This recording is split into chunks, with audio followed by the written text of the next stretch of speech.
Despachar todos estos temas. El gobierno ecuatoriano hoy ha abierto la puerta para usar deuda para pagar gastos corrientes. A través del decreto ejecutivo 199, el presidente de la República, Daniel Noboa, declaró la excepcionalidad que permite financiar egresos permanentes como sueldos o mantenimiento de hospitales, escuelas y juzgados con ingresos no permanentes, entre ellos los provenientes, por ejemplo, de endeudamiento público, de rentas petroleras y también de utilidades de empresas estatales. Es una jugada interesante, al menos para el análisis, y por eso está con nosotros a esta hora el economista Fidel Márquez, a quien le damos la bienvenida, analista económico y amigo de la casa. Como siempre, un gusto que nos acompañe y bienvenido a Diálogo de la Tarde, economista. El gusto es mío, Carlos y Alberto, por supuesto. Hubiera querido estar allí, pero complicaciones no me permitieron llegar hasta el estudio, estando acá en Guayaquil, lo cual es imperdonable, pero bueno. Con este tráfico se entiende. Igual, lo importante es que hay Sí, medios tecnológicos para poder sostener esta charla, economista. Financiar gastos permanentes con ingresos no permanentes. La ley lo prohíbe, más si considera una excepcionalidad que queda a criterio del presidente de la República, excepcionalidad que se ha activado vía decreto ejecutivo 199. ¿Cómo lo ve usted? Buenas tardes. buenas tardes, Carlos. Sí, técnicamente no es lo aconsejable. Y y por eso está establecido así. Pero hay momentos en que la excepcionalidad se convierte en algo imperativo, que entonces, si usted no tiene la liquidez suficiente para poder enfrentar compromisos que ya se tienen por el gasto permanente, evidentemente va a tener que apelar a buscar esos recursos. Y es por eso que esta medida, como una medida excepcional que no debe convertirse en la regla, y eso hay que decirlo así, es necesario porque además recordemos que el país todavía pudiera estar teniendo déficit cercano a los más de 4.000, entre 4.000 y 5.000 millones de dólares. Entonces, esa situación hace que realmente amerite tomar medidas de ese tipo, porque es más o menos cuando uno dice tengo solvencia, pero no tengo liquidez, ¿no? Entonces, eso es lo que nos está pasando acá con esta situación.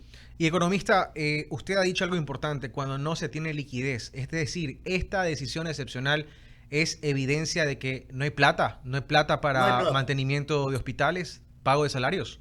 Claro, porque además, a pesar de los 600 millones que nos acaba el desembolso que fue aprobado el día de ayer, ¿no? Por Sí. parte del Fondo Monetario, pero eso ya está, dice a la clara que el país está cumpliendo con los planes que tenía establecidos, pero evidentemente no alcanza para eso. Y recordemos también que se tiene, y es parte de todo el proceso, que se tiene que enfrentar toda una serie de atrasos que venía y que asumió este gobierno de los gobiernos anteriores. Bien, entonces sí, eso lo ha dicho el presidente de la República en reiteradas ocasiones. Una consulta adicional, economista, para seguir con esta charla. ¿Los multilaterales podrían revisar la posibilidad de entregar más financiamiento al gobierno ecuatoriano, tomando en cuenta que se ha aplicado esta excepcionalidad? Porque permanentemente, por ejemplo, los multilaterales entregan dinero, fondos para proyectos, no para gasto corriente, no para gasto permanente. Exacto. ¿Esto podría complicar la relación? A ver, no, no, mira, ¿por qué? Porque estamos cumpliendo con el plan que se trazó con el Fondo Monetario Internacional, y por eso el desembolso de los 600, que ya llega a 2.700, ¿no? De los 5.000 que estaba desde el año 24. Entonces, esta situación nos dice a nosotros que, a pesar de todo eso, y que sí, el cumplir con el Fondo Monetario nos abre camino a otros multilaterales, pero evidentemente, si él hace gala de esa sesión, significa que el acercamiento que se puede haber tenido desde el gobierno para poder recibir recursos por otros organismos multilaterales de crédito no ha sido efectiva. y no se ha logrado, por tanto, tener esos recursos por esa vía y por eso la necesidad de la exención. 5 de la tarde, 41 minutos. Estamos dialogando con el economista Fidel Márquez, analista económico, Alberto Quintana. Gracias, gracias. ¿Cómo le va, Fidel? Gusto enorme siempre. Ahora, el decreto, ¿no? El decreto destaca, ¿no? Ese concepto de la excepcionalidad. Y es importante destacar algo, ¿no? Nosotros llamamos justamente, pues, esenciales a quienes colaboran, a quienes trabajan en determinados sectores, ¿no? El de la salud. Nosotros en la pandemia siempre decíamos, son justamente los trabajadores esenciales, ¿no? Quienes trabajan en la educación, lo propio. Y un poco hay que decirlo, ¿no? Hay que ponderarlo también. Se trata de utilizar estos recursos, ¿no? Con estos ingresos no permanentes, pues precisamente para poder cerrar el año cumpliendo con los pagos, ¿no? Que hay que hacerles a estos trabajadores del Estado, ¿no? Claro. No, y además acuérdate que también el Estado tiene que adelantar el décimo. Sí, exacto. Para este mes, para el 15 de noviembre, para el mes próximo. Bueno, ya este mes, porque octubre ya se nos acabó, ¿no? Así es.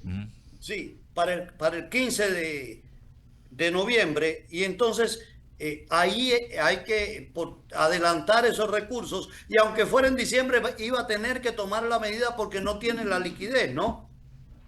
Exacto, exacto. Un poco el presidente lo que está haciendo, ¿no? Fiel a lo que quiere hacer, lo que él conceptualiza que es lo correcto, me refiero al señor presidente de la República, de que inyectando esos recursos del décimo, del aguinaldo, como conocemos acá en Ecuador, pues de alguna manera también se motiva esa reactivación del comercio y esto se vuelve ese círculo virtuoso. Entonces un poquito es... adelantar un poco eso para que tenga la velocidad de rotación, que tenga esos recursos en la economía, permitan antes que se acabe el año tener pues, doble ciclo, ¿no? Para llamarlo de alguna manera y la gente pueda entender.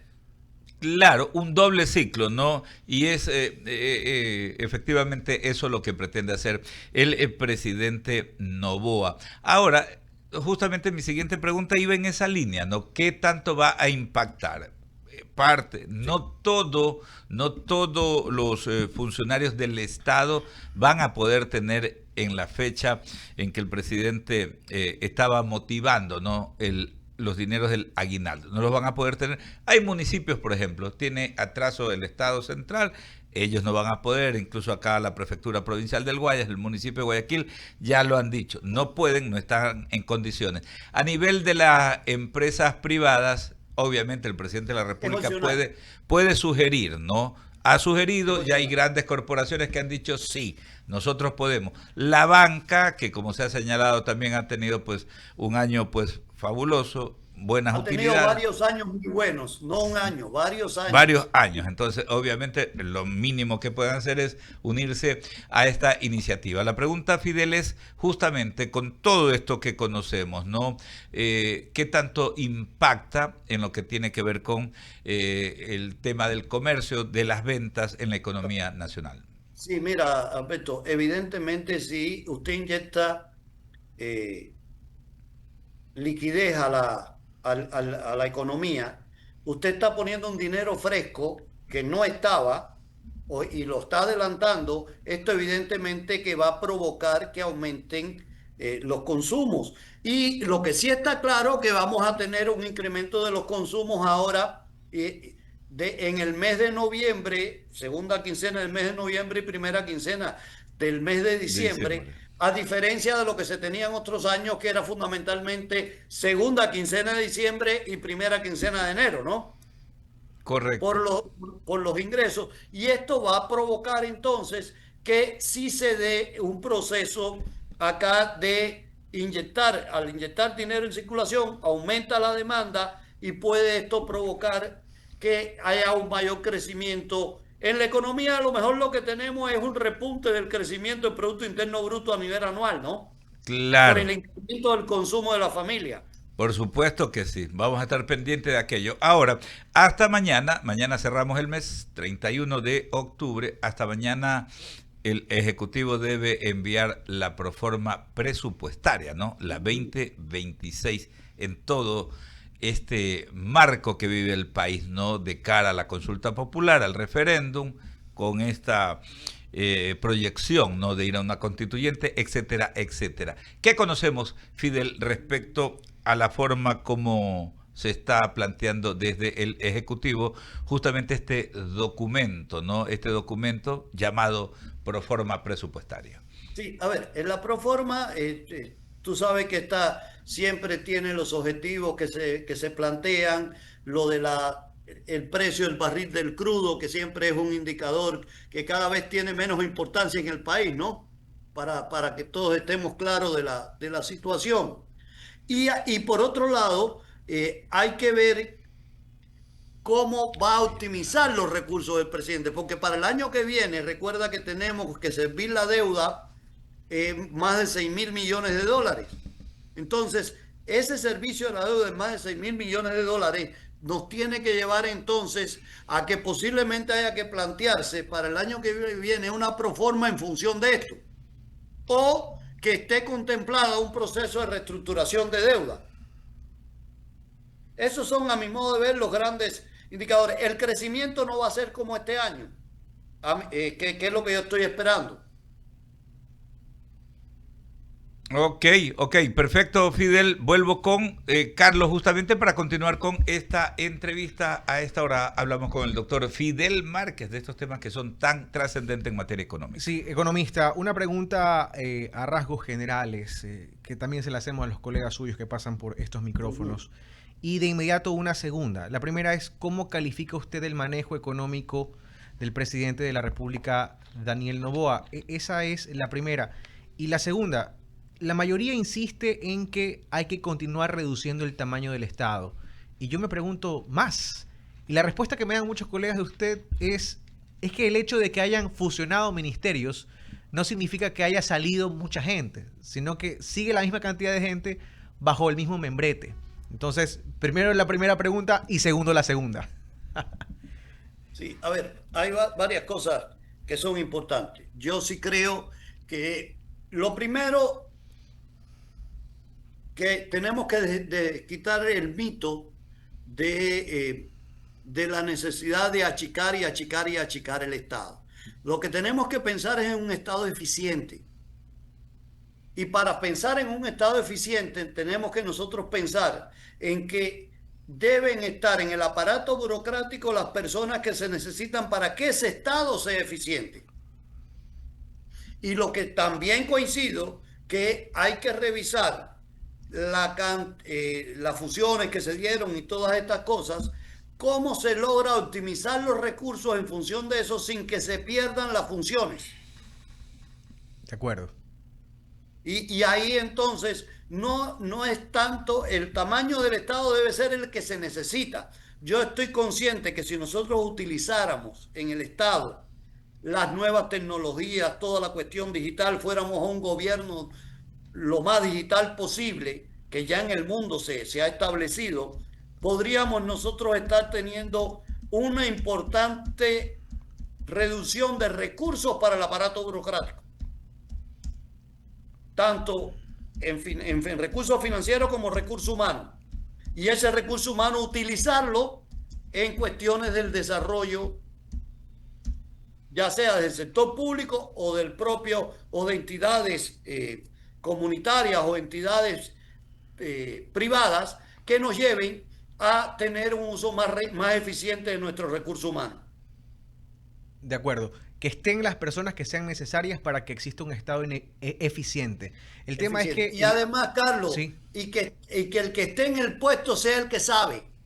Claro, funcionarios técnicos, no políticos. Técnicos, sí. No el amigo que nos ayudó en campaña, sino el hombre que sabe cómo se maneja. Porque así pasó alguna vez, me acuerdo, en el SRI, en la época del presidente Lenín Moreno. Sacaron por reducción de personal y se fueron los que sabían manejar el sistema. ¿Y qué pasó? Durante 15 días no hubo sistema y andaban anotando en papelito. Votaron al que tenía la llave del sistema, imagínese usted. Ahora, la respuesta a ¿cuántas personas se necesitan? ¿Y qué es un Estado eficiente? Bueno, variará dependiendo de la corriente política que esté al mando del gobierno, ¿no? No, yo ahí discrepo, no es la corriente política, ese es el gran problema que tenemos en el país, que pensamos que hay que pensar en corriente política, no, tenemos que pensar en eficiencia de servicio. ¿Y hoy usted ve un Estado eficiente? No, nos falta muchísimo. De Quien te acuerdo. diga eso te va a engañar. Sí, sí, yo concuerdo con usted. Basta con ir a hacer un trámite. Basta con intentar pagar Todavía en nos línea. falta mucho. Que se ha avanzado en muchísimas cosas y hace muchos años se viene avanzando, pero todavía nosotros no tenemos un gobierno digital. Por ejemplo, hay países donde usted en una, en una máquina de servicio, usted pone los datos y le sale su licencia de conducir, por ejemplo. Sí, claro, debería ser así. Debería poder uno Sí, resolver sus trámites en el celular. Y todavía no se puede. Totalmente de acuerdo. Entonces, un Estado eficiente, con servicios públicos como prioridad, cosa que en este momento no está sucediendo. Y regreso a la primera pregunta que le planteaba, economista. ¿Cómo ve usted el manejo de la política económica del gobierno de Noboa, tomando en cuenta esa respuesta que me ha dado y tomando en cuenta que seguimos teniendo un reiterado servicio de la deuda? sí, a ver, el gobierno heredó toda una situación porque también no, tenemos la mala costumbre en el país que le echamos la culpa que está en el poder, ¿no? Y no hacemos los análisis causales del por qué llegamos hasta esta situación. Él tiene que enfrentar y ha enfrentado y está limpiando la economía en el sentido de que, por ejemplo, al fin le puso el cascabel al gato con lo del precio de los combustibles. Y eso puede muchísimo decir que está mal. Para mí está muy bien, porque no podíamos seguir perdiendo y llegamos a perder más de 60.000 millones de dólares en el subsidio a los combustibles. Claro, Al 15. y quedó Y demostrado eso que es la una barbaridad. economía ecuatoriana no naufragó, como lo decían algunas personas que vaticinaban el peor de los escenarios luego de esa revisión, y que no naufragó tampoco con el incremento del IVA al 15%. Y eso nos demuestra seriedad en el sentido de que realmente hay que atacar por ahí. Lo que ahora hay que ir al subsidio focalizado, que es la otra parte, la otra cara de la moneda, que hay que instaurarlo. Y además tiene que seguir haciendo esa limpieza. Está bien encaminado, pero tiene que seguir haciendo ese tipo de limpieza. Y tiene que, por tanto, tomar en consideración que el crecimiento que se está teniendo este año, en gran medida por parte por esta situación que ha tenido que enfrentar, y por otro lado, el hecho de que se nos abren las puertas de los multilaterales, yo creo que eso es un paso importante. Ahorita lo que tenemos es que pensar en cómo saneamos y cómo hacemos una reestructuración de deuda, porque hay que hacerla, para que nos baje la presión del servicio de deuda, para poder destinar recursos a todas estas cuestiones de la modernización, de lograr la mayor eficiencia, de ir a un gobierno digital. Y cómo mejorar el servicio público también, economista, porque una Por de las supuesto. críticas que se le hace al gobierno de Noboa, que también se la hizo al gobierno de Lazo, es que todo bien con la macroeconomía, todo bien con los grandes indicadores, riesgo país y todo lo demás, pero la gente de a pie, vaya usted pregúntele cuánto le importa Entonces, el hay que vaivén del riesgo aterrizar. país. Carlos, eso lo tenemos que aterrizar y cambiar el modelo de desarrollo que tenemos en el país. Tiene que ser de lo local a lo nacional, no a la inversa. Perfecto, y eso es algo, ¿no?, que se vuelve imperativo precisamente ahora que estamos abocados a esta consulta popular y referéndum. En la parte final, Fidel, le quería preguntar, a ver, hay un proceso de renegociación. Esto tiene que ver con las empresas que brindan servicio de telefonía celular acá en Ecuador, ¿no? Recordarle a nuestra audiencia, a nuestros seguidores, que los contratos con las dos grandes empresas que brindan este servicio vencieron en el 2023, hace ya 2 años. Se han dado sucesivas prórrogas respecto a este tema, ¿no? En este momento es noticia algo más allá de que hasta mañana había plazo, nos acaba de llegar la información de que la empresa Millicom acaba de completar la adquisición de las operaciones de Telefónica en Ecuador. Telefónica es Movistar, pues no, sí. de cara pues a la renovación del contrato de operación. Acaba de cerrarse, esta es una información en pleno desarrollo, se habla de un monto de 380 millones de dólares. Ese es un tema ya entre privados, ¿no? Pero en todo caso, lo que... Pero eso es una buena noticia. Es una buena noticia. Yo entendería, y eso es lo que quería preguntar, Fidel, yo entendería que desde la Presidencia de la República, desde Carondelet, se estaba esperando esto para paralelo o no, o en paralelo más bien, ¿no? Cerrar ya este tema referente pues a el nuevo periodo en que justamente pues la Agencia de Regulación y Control de Telecomunicaciones, Arcotel, les daría la autorización ya para la operación. Entiendo que es para un periodo de 15 años y lo cual le permitiría al Estado ecuatoriano también tener un monto que me gustaría situarlo bien, ¿no? Y eso ahí necesito pues que nos oriente, Fidel. Sí, mira, yo creo que eso es una buena noticia porque es una empresa que adquiere otra y que viene conociendo que hay una negociación de por medio. Claro. Y por tanto, si ya ellos hicieron esa operación entre privados, esto significa que ellos están preparados para aceptar o llegar a un acuerdo con el Estado ecuatoriano para estar operando acá en el país. Y eso también sería bueno para que se pusieran las mejores condiciones, de acuerdo a la normativa ecuatoriana, las mejores condiciones para el Estado ecuatoriano le entre dinero fresco, ¿no? Correcto. ¿De qué monto hablamos, Fidel? Chuso, tendría que empezar a hacer toda la investigación. Ya, pero es un buen monto. Acuérdense que se hablaba de miles. Claro, claro, es un monto importante que está ahí y que mucha gente ha cuestionado que por qué si se necesita tenemos que estar recurriendo a los multilaterales y esa plata está ahí, pero siempre ha estado latente este tema, ¿no?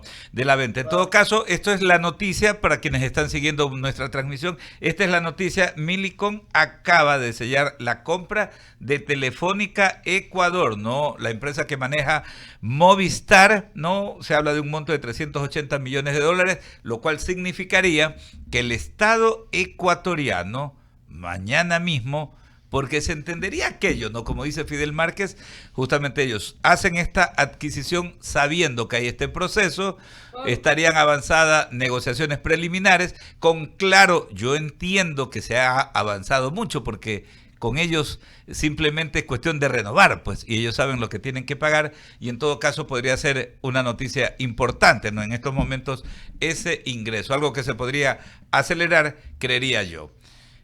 No sé si coincide, Fidel. No, totalmente, Alberto, coincido contigo, y es una buena noticia a mi modo de ver, porque esto pudiera destrabar muchísimo las negociaciones. Claro. Claro, aceleraría. Y bueno, yo entendería que también hay una buena relación con el grupo del empresario mexicano Carlos Slim, ¿no? Que está en la otra orilla con la empresa Claro, que tiene esa denominación acá. Fidel, muchísimas gracias por atendernos, ¿ah? No, gracias a ti, gracias Carlos, un gran abrazo a la distancia. Buen fin de semana, es el doctor Fidel Márquez, analista. Buen feriado. Buen feriado, claro, buen feriado. Analista económico, hombre de academia también, dándonos esos tips tan precisos respecto a estos temas económicos.